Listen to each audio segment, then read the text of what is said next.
વડોદરાના દરજીપુરા પાસે 12મું નિઃશુલ્ક સર્વજ્ઞાતીય સમૂહ લગ્નોત્સવ યોજાયો. અહીં જ્યારે સમૂહ લગ્નોત્સવનું આયોજન કરવામાં આવ્યું હોય તેમાં ગુજરાતના 300 જોડા લગ્ન ગ્રંથિમાં જોડાઈ રહ્યા છે.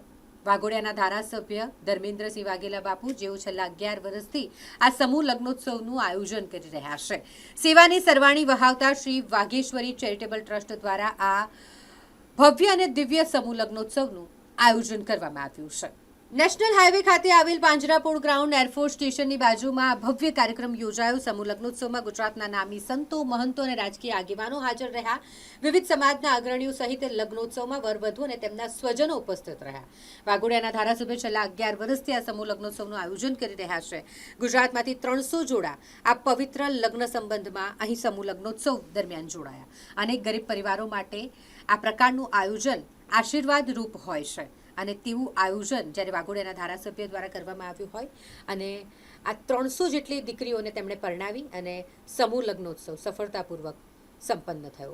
આમ તો અમારા માતુશ્રીના આશીર્વાદથી અને એમના એક સજેશનથી આ આખો સમૂહ લગ્નની શરૂઆત થઈ. સર્વ સમાજનું સમૂહ લગ્ન કન્યાદાન કરવાનું જ્યારે એમને મને કીધું કે ભાઈ દીકરાઓ, બીજા બધાએ તમે ધાર્મિક કાર્ય કરો છો એ કરતાં તમે કન્યાદાન કરો, અને એમના આ પ્રયાસથી સમૂહ લગ્નનો પ્રારંભ થયો. 2015થી લઈને અવિરત માતાજીની કૃપાથી સતત આ સમૂહ લગ્ન, નિઃશુલ્ક સર્વજ્ઞાતિનો સમૂહ લગ્ન, આ 12મો સમૂહ લગ્ન છે. એની અંદર 300 જેટલા જોડાઓ નવદંપતિ આજે જોડાણા છે. હું મારી જાતને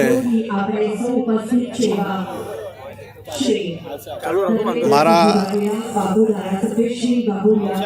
ભગવાનના મારી ઉપર બહુ મોટી કૃપા, માતાજીની બહુ મોટી કૃપા માનું છું કે મને આ પ્રેરણા મારા માતાશ્રીએ આપી અને ભગવાનની એટલી મોટી કૃપા મારી ઉપર કે સતત હું આ કન્યાદાન કરી રહ્યો છું. એ હું નથી કરી રહ્યો, પણ આ ભગવાનની દયાથી ભગવાન કરાવી રહ્યા છે ને એમની કૃપા દ્રષ્ટિથી મને નિમિત્ત બનાવવામાં આવ્યો છે. બાકી આમાં મારું કોઈ પણ યોગદાન નથી. આ માત્ર ને માત્ર કુદરત અને મારા માતુશ્રીના આશીર્વાદથી આ જે કંઈ કાર્ય થઈ રહ્યું છે એ થઈ રહ્યું છે. અને આ કાર્ય અમે અમારી રીતે, અમારી આખી ટીમ ખૂબ મહેનતથી, આપ જોઈ રહ્યા છો કે આટલું મોટું ગ્રાઉન્ડ તૈયાર કરીને, હું તો પોતે સ્થાનિક સ્વરાજ ચૂંટણીની અંદર ખૂબ બિઝી હતો.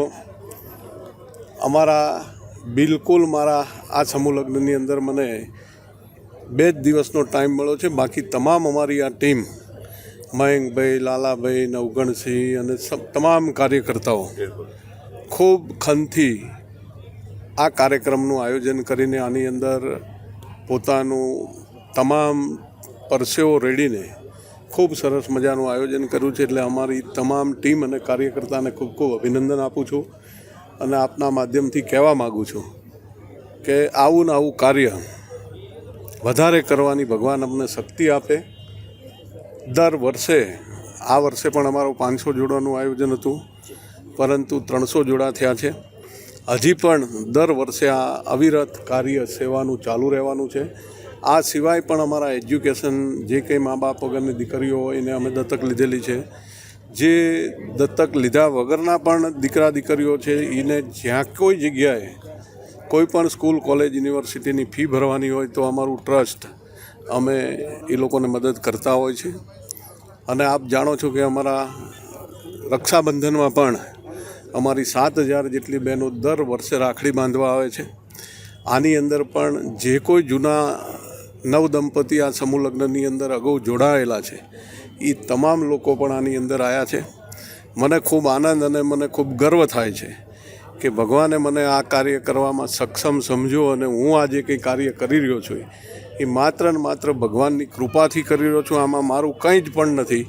આ ભગવાન કરાવી રહ્યા છે એવો મને અહેસાસ થાય છે. અને મને ખૂબ આનંદ થાય છે કે ભાઈ આ મા બાપ વગરની દીકરીઓ પણ આની અંદર છે.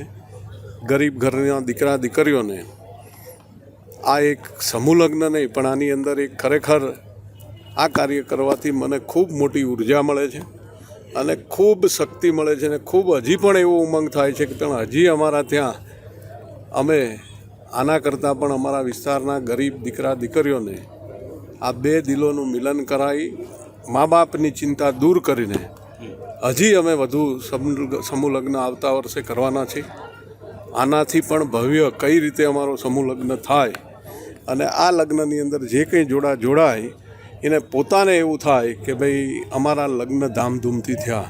આજે પણ આપણે જોયું હશે કે ખૂબ મોટો વરઘોડો અને ખૂબ લોકો ખુશીથી જે કંઈ જાનૈયાઓ હતા એ જાનૈયાઓએ રોડ ઉપર પોતે નાચીને આ સમૂહ લગ્નનો ખૂબ જબરજસ્ત આનંદ લીધો અને ભગવાને અમને જે કાર્યક્ષમતા આપી આ કરવાની, એટલે હું હૃદયથી ભગવાનનો આભાર માનું છું કે આવું ને આવું કાર્ય હજી પણ અમારાથી વધુ ને વધુ થાય એવી આપના માધ્યમથી ભગવાનને પ્રાર્થના કરું છું. ખરેખર તો એવું છે કે આજના સમયની જે જરૂરિયાત છે, આપ જાણો છો કે ભાઈ દીકરી અને દીકરો પરણાવો, મા બાપ માટે દીકરા માટે તો કદાચ બાપને ઓછી ચિંતા હોય છે કે દીકરો કમાશે અને એના લગ્ન કરી લેશું, પણ દીકરી જ્યારે પોતાના ઘરમાં જન્મ લેતી હોય છે ત્યારે મા બાપને ખૂબ મોટી ચિંતા હોય છે. પોતાની આર્થિક પરિસ્થિતિ સારી ના હોય, સામાન્ય ઘરમાં દીકરીનો જન્મ થયો હોય, મા બાપને સતત એની ચિંતા હોય છે કે ભાઈ આ દીકરીના લગ્ન હું કઈ રીતે કરાવીશ. એની અંદર આવા સમૂહ લગ્ન જે કોઈ લોકો કરતા હોય, હું એક નહીં બીજા પણ લોકો કરે છે, ત્યારે મા બાપને એવું થાય છે કે ભાઈ ભલે દીકરી છે આપણી, પણ અમારા ખાસ કરીને વાઘોડિયા વિધાનસભામાં કે બાપુ દર વર્ષે લગ્ન કરાવે છે, આપણે આપણા દીકરીના લગ્ન કરાવશું અને મા બાપ ચિંતા મુક્ત થઈ જાય છે. અને અમને ઘણા બધા ટેલિફોન આવતા હોય છે, ઘણા પત્ર આવતા હોય છે, ઘણા લોકોની સાથે વાત થતી હોય છે, ત્યારે અમને એવો આનંદ થાય છે કે ભગવાને અમને આ કાર્ય કરવાની શક્તિ આપી છે. અને મા બાપો પોતાની જે મુશ્કેલી હોય છે એનું વર્ણન કરતા હોય છે, ત્યારે અમને પણ ક્યારેક આંખમાંથી આંસુ આવી જતા હોય છે. એટલે અમે સતત આ કાર્ય અવિરત આગળ વધારીને મા બાપોની જે ચિંતા છે એ દૂર કરવાનો પ્રયત્ન કરવી છે. સમાજને એ કે એવું કંઈ સમૂહનું બમૂહનું કંઈ રાખવું જોઈએ નહીં, કરવું જોઈએ સમૂહ બમૂહનું. સારા કહેવાય લગ્ન બગન. જે આયોજન રાખ્યું બહુ સારું લાગ્યું. જે રીતે લોકો લગ્ન કરતા હોય છે, લાખો રૂપિયાના ખર્ચા કરે છે, એનાથી બચાવ શું માનવું છે આપણે? હા, ઘણો બધો ફાયદો થાય. શું ફાયદો થાય? બધી બાબતે, જમણવારમાં, પૈસા બાબતે, કર્યાવારમાં કોઈના પપ્પા કરી નહીં શકતા, બધી સુવિધા સમૂહમાં મળી શકે. બંને દીકરા દીકરીઓને બંનેનો ફાયદો થાય. બંનેનો ફાયદો, બંનેનો. લોકોને શું મેસેજ આપશો? લોકોને કે સમૂહ અમુક જો ના પાડતા મનમાં જેવી એમને ઈચ્છા હોય કે સમૂહ ના કરવા જોઈએ, એમને કહેશું કે કરવા જોઈએ, કે એવું કંઈ હોતું નહીં.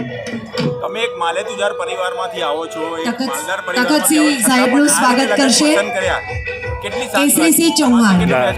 કેસરીસિંહને વિનંતી છે આપ મંચ પર પધારશો અને લોકોના બાકી અંદરથી મનમાં એવું હોય કે ના કરવા જોઈએ આમને તેમને, તમે અમુક માલ મિલકતનો અનુભવ હોય, પણ આપણને એવું કંઈ નહીં રાખવા જોઈએ. શું નામ તમારું? વનરાજસિંહ.